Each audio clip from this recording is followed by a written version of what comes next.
Hey girls, Sally here from Bridalicious.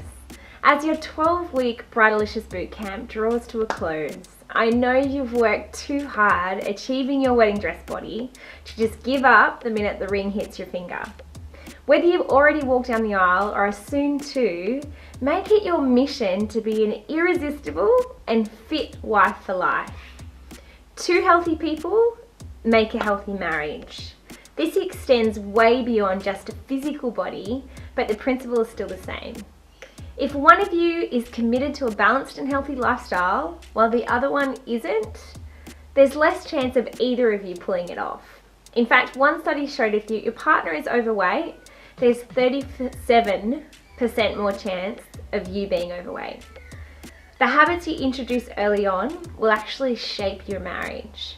This was definitely the case for Paul and I. Having never lived together, everything was new for us. In the very first week back from our honeymoon, my colleagues at work were starting the CHIP program, a vegan-style nutrition plan, which is part of the first month of this Bridalicious bootcamp. Little did I know that this program would actually change the course of my health and be the catalyst for my 10 kilograms of weight loss. But I bounded home from work that first week and I invited my new husband, Paul, to eat vegan with me for 30 days. He willingly obliged, and instead of going down the track that many couples do of getting comfortable, settling down and putting on pudge in their first year of marriage, we both did the opposite and actually lost weight and became fitter. I can't encourage you enough to make a real intention of those first few weeks of your marriage, making them count when it comes to cementing your healthy habits together. Even more so if you've never lived together. In this video, I'm going to talk about one of my absolutely favourite topics. It's on the back of a resource I read by John Bernardi, founder of Precision Nutrition in Canada, which shares the best approach to diet that I've ever come across in my 15 plus years in the health and fitness industry. It poses the question which we all ask, what's the best diet? The question I'm asked more than any other is which nutrition camp I actually fall into. Do I endorse paleo, vegan, low carb, intermittent fasting, or whatever other diet is on trend? I'll explain why this is actually the wrong question to ask, offer a new question, and reveal what kind of nutrition camp I fall into. I don't actually believe there's a single, absolutely positively, without a doubt, best diet for every person to follow always and forever. Everyone is different when it comes to body type, age, budget, dietary preference, traditions, knowledge, experience, and time pressures.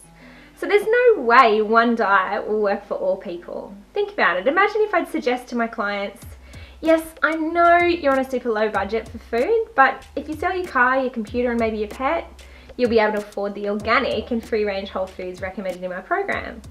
That's the only way. Or, sure, I understand the moral and ethical obligations you feel, but eating animals gives you more protein and fats. And it's how our ancestors ate, so suck it up, throw the steak on the grill, and let's get this party started. While these responses are fairly extreme, they're not far from what I hear every day in the gym from my clients and on social media. And it's a shame because the best diet is actually the diet that works for you. Through Bridalicious Bootcamp, you've experimented with vegan, vegetarian, sugar-free Fridays, and intermittent fasting.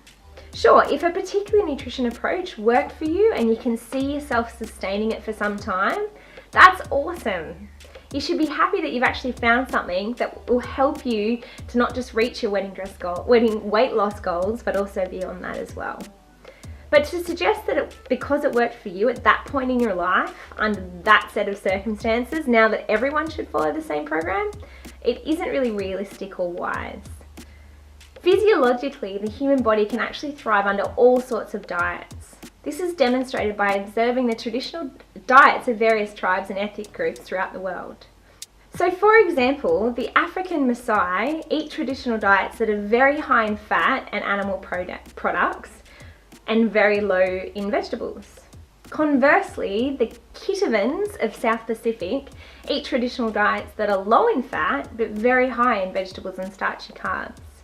And the Toklia in New Zealand eat traditional diets that are very high in saturated fats.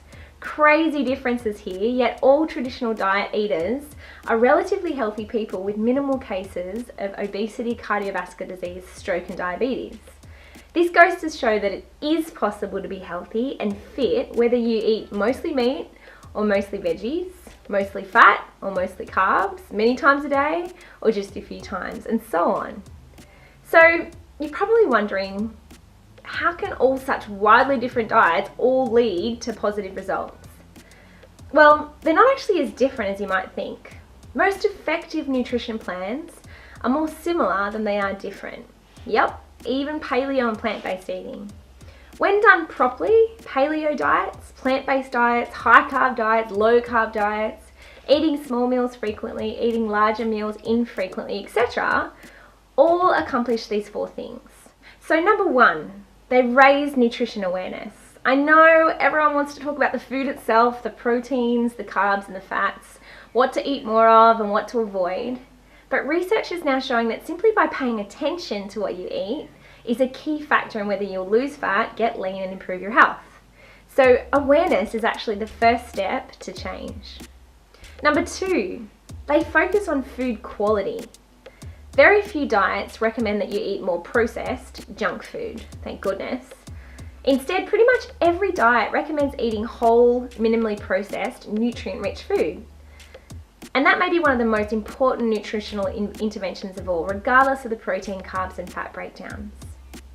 Number 3, they help eliminate nutrient deficiencies. In keeping with the last point, the best nutritional advocates help us shift away from highly processed foods, which are often low in nutrients, and towards more natural, whole foods which have their nutrients intact. Therefore, any properly designed diet of any kind eliminates the most common nutrient deficiencies, so water, certain vitamin and minerals, proteins and essential fatty acids. This is actually huge. We often look, feel and perform terribly when we're deficient in important nutrients. But within a few weeks of correcting these deficiencies through our diet, we feel totally uplifted and oozing with vitality. And often, because this transformation is so dramatic from the way we were formerly eating, this is when we actually become diet obsessed, which isn't always a good thing. So number 4, they help control appetite and food intake. When we're more aware of what we're eating, choose more satisfying, higher quality foods, and eliminate nutritional deficiencies, we almost always end up eating less total food. We feel more satisfied, we lose fat, we gain lean muscle, and perform better. Note that you don't need calorie counting here, nor does Bridalicious Bootcamp endorse it. Focusing on food awareness and food quality is usually enough for people to tune into their own hunger and their appetite. And that means calorie control without the annoying calorie maths. Ugh. It also means more sustainability, since counting calories has a shelf life. No one does it forever. I personally am not a huge fan, as I find it tedious and unsustainable. Some clients find it helpful if they have just started a program and have no idea of their energy balance, but I encourage doing it for no longer than a couple of weeks at a time. Number 5, they promote regular exercise.